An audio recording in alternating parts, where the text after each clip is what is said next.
Gli autobus più vecchi di tutto il nord Italia si trovano in Veneto.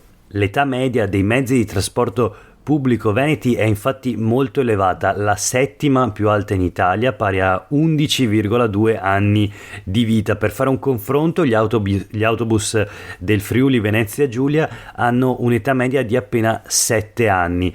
Non solo, la maggior parte degli autobus veneti è un Euro 3, soltanto il 29,7% è un Euro 6 e tra le grandi città italiane Venezia è quella con i mezzi a diesel più inquinanti, oltre il 61% è un Euro 3 o meno. Questo è Sveglia Veneto, il primo podcast dedicato all'informazione vista da nord-est. Io sono Jack Calcetto, oggi è lunedì 16 maggio 2022, la prima notizia del giorno riguarda il parco autobus del Veneto e l'annunciato restyling dei trasporti pubblici locali con 84 nuovi autobus in arrivo.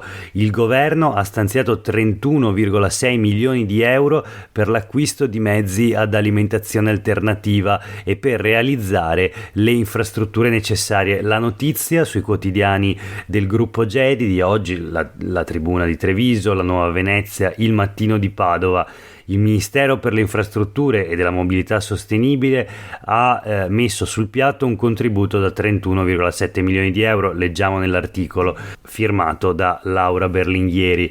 Serviranno altri 7 milioni e mezzo per completare gli acquisti messi in preventivo, 84 autobus urbani e suburbani da accompagnarsi alla realizzazione delle infrastrutture necessarie per farli funzionare. I mezzi saranno tutti ad alimentazione alternativa, metano, idrogeno, energia elettrica, bandito quindi il diesel che, come abbiamo detto all'inizio di questa puntata, è il carburante quasi esclusivo dell'attuale parco mezzi circolante nella nostra regione. Vediamo la distribuzione territoriale di questi 84 nuovi autobus: 4 nel Bellunese, 19 nel Veneziano, 12 nel Trevigiano, 11 nel Padovano, 23 nel Veronese, 10 nel Vicentino e 5 nella provincia di Rovigo. Un restyling che era stato ripetutamente sollecitato, naturalmente, più che un restyling, un investimento sulla qualità del trasporto pubblico locale e anche un investimento, un piccolo investimento naturalmente,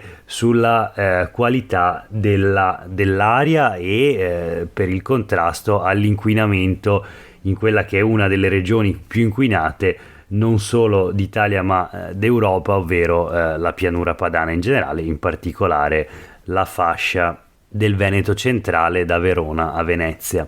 Una buona notizia quindi queste risorse messe a disposizione dal Ministero, che consentono quindi di investire per un ammodernamento completo per adeguare trasporto e infrastrutture venete a una rinnovata sensibilità, che non è semplicemente una sensibilità ma soprattutto un'esigenza di transizione ecologica, sostenibilità ambientale e contrasto in ultima analisi al cambiamento climatico, la grande sfida dei nostri giorni. Allora voltiamo pagina e parliamo di un'altra grande sfida. Come sempre è il momento di parlare della sanità del Veneto, il pilotato disastro verso cui corre la sanità. Titolo dell'editoriale di Francesco Iori, oggi sui quotidiani del gruppo Gedi. Inizia così: prognosi riservata e da codice rosso la cartella clinica della sanità italiana, cominciando da chi deve curarla. I medici stanno diventando una razza in via di estinzione, come denuncia una cruda statistica secondo la quale nel 2030, come dire dopodomani, ce ne saranno 80.000 in meno rispetto al necessario, di cui 46.000 negli ospedali e 34.000 nel territorio. Insomma, un articolo in cui il giornalista passa in rassegna le questioni nodi cruciali della sanità, non solo veneta appunto come abbiamo visto, ma italiana, il sistema sanitario nazionale. Dice: la carenza di medici era prevista con grande precisione ma nulla si è fatto per contrastarla e neppure adesso che stiamo vivendo disagi già forti stiamo attuando le scelte necessarie. Quindi, come spesso capita, diciamo un quadro non ottimista quello descritto da Iori, e appunto c'è pessimismo per il futuro della sanità pubblica nel nostro paese. Voltiamo pagina, la cronaca politica, parliamo della panchina arcobaleno nella Bassa Padovana, a Este e nei comuni limitrofi che l'hanno inaugurata, come abbiamo visto nell'ultima puntata di questo podcast. Ci sono dei comuni contro, ci sono delle proteste, ci sono delle inaugurazioni, ci sono degli sfregi. Ma di cosa stiamo parlando? Della panchina arcobaleno che era stata annunciata dall'amministrazione di Este, doveva avere il patrocinio, invece poi il sindaco ha fatto marcia indietro e ha cambiato idea. Il comune guidato da una giunta di centrosinistra, Este appunto nella Bassa Padovana, doveva installarla in occasione della giornata mondiale contro l'omotransfobia, ma all'ultimo si è tirato indietro giustificando la scelta, spiegando di voler interpellare tutto il consiglio comunale sulla decisione, e fatto sta che adesso su questo tema la maggioranza scricchiola. Il vice sindaco della città murata, un esponente del PD, Simonetta Spigolon, ieri durante la manifestazione organizzata in piazza da Arcigay per contestare il dietrofront dell'amministrazione, ha sferrato un attacco micidiale, leggiamo sul Gazzettino, alla sua giunta, pronunciando un intervento che, se non apre la crisi, ha tutti i numeri per essere un cartellino giallo al sindaco Matteo Paiola. Quindi qui parliamo di Este.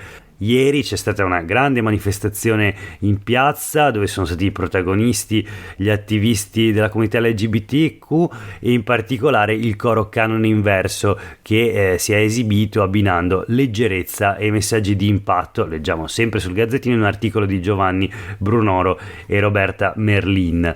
Nella città murata appunto la maggioranza è in bilico, a Solesino, il comune a fianco, il sindaco di centrodestra aderisce alla lotta contro l'omofobia. Questo l'avevamo già detto la settimana scorsa, ci sono stati già tre comuni anzi vicino ad Este, guidati due in particolare da giunte di centrodestra, che hanno annunciato l'installazione della panchina arcobaleno. Uno l'ha già installata ed è anche già stata imbrattata.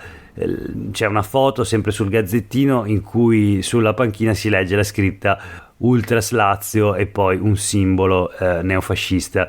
È già stata fatta denuncia ai carabinieri. Vedremo come proseguirà questa vicenda. Nel frattempo un'altra notizia flash per quanto riguarda la politica regionale, invece c'è un'intervista sui quotidiani del gruppo Gedi a Carlo Calenda, segretario di Azione parlamentare europeo, ricordiamo eletto nel collegio del Nord-Est in Parlamento europeo con i voti del Partito Democratico. Era candidato nella lista del Partito Democratico all'epoca Carlo Calenda, e in questi giorni invece è impegnato in 2 giorni di incontri in regione. Il titolo dell'intervista: terzo polo decisivo anche in Veneto, la Lega di Zaia non è quella di Salvini. Leggiamo qualche virgolettato: la politica con più Europa, l'alleanza solide, la proposta liberale e popolare sta crescendo. Le amministrative, il nostro sostegno a Padova è per Giordani, mentre a Verona va a Tommasi. Ricordiamo Sergio Giordani, sindaco uscente, capo di una coalizione ampia di centrosinistra a Padova. A Verona Damiano Tommasi, candidato sindaco sempre del centrosinistra, già calciatore e presidente dell'Associazione Nazionale dei Calciatori. La posizione sul governo di Calenda dice appunto: la posizione sul conflitto, sulla guerra è corretta, meno la linea sull'economia. Parla poi del suo libro: si confondono desideri e diritti, una deriva individualistica molto pericolosa. Interessante come risponde alla domanda sulle amministrative, secondo me alla domanda di Filippo Tosato, che appunto lo intervista, un'ampia intervista lunghissima, la trovate appunto sulle pagine dei quotidiani del gruppo Gedi. Ma è interessante la risposta alla domanda: a Verona e a Padova il Movimento 5 Stelle sostiene i candidati sindaci del centro-sinistra a trazione PD, azione che farà. Calenda dice: noi sosterremo Sergio Giordani, Damiano Tommasi, qualche grillino camuffato nelle liste civiche è ininfluente. La discriminante è il simbolo nella coalizione, fortunatamente assente. Qui però appunto il riferimento probabilmente è a Verona, dove effettivamente la lista del Movimento 5 Stelle non è presentata. A Padova invece il Movimento 5 Stelle sostiene con la propria lista il sindaco Sergio Giordani, che si ricandida, e quindi la dichiarazione di Calenda in qualche modo non si comprende. forse non sa o forse finge di ignorare appunto quest'ultimo aspetto. Chiudiamo con un paio di notizie flash, una da Vicenza, bufera su un tifoso del Vicenza che ha chiamato i calabresi scimmie calabresi, ricacciamoli in Africa, morite terroni, bomba in Calabria, la Calabria è mafia, alcune delle frasi riportate dai quotidiani Gruppo Gedi e che si sentirebbero in un video fatto da un tifoso pubblicato sul web, diffuso poi da Maximiliano Granata, presidente dell'associazione Legalità Democratica, nel suo blog, insomma dichiarazioni di questo tifoso contro appunto razziste naturalmente e riferite appunto a i cittadini della Calabria e in particolare di Cosenza, reazioni da parte del governatore calabrese Roberto Chiutto e anche di una serie di altri esponenti, ad esempio della Lega all'interno della regione Calabria, e anche commenta la vicenda naturalmente il sindaco di Vicenza Francesco Rucco, venuto a conoscenza del video ha preso le distanze dal tifoso biancorosso dicendo va condannata ogni forma di razzismo, quindi condanno il gesto, chiedo a tutti di abbassare i toni. Naturalmente tutto questo avviene in occasione della gara di andata dei play-out per rimanere in Serie B tra il Lanerossi e il Cosenza. Infine una bellissima pagina sui quotidiani del Gruppo Gedi di oggi, il papà della pimpa di Cipputi. Parliamo naturalmente di Altan, Francesco Tullio Altan, nato a Treviso, vive ad Aquileia, compirà 80 anni il 30 settembre di quest'anno. Nella mia vita non ho mai scelto di fare il vignettista, semplicemente mi è capitato, dice, e si racconta con questa bellissima intervista di Enrico Ferro che inizia così: Altan, lei sa cosa sono i meme? E risponde Altan: so cosa sono ma non li uso, un mondo che frequento poco, non saprei come muovermi, certo molte comunicazioni satiriche passano di lì adesso.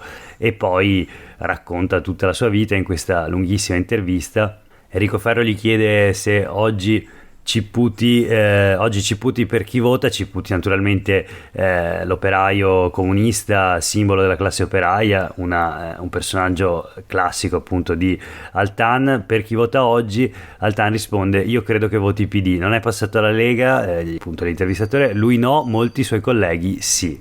Per oggi è davvero tutto, grazie per aver ascoltato questa puntata di Sveglia Veneto, a tutte e tutti voi un buon lunedì, un buon inizio settimana, noi ci sentiamo domani.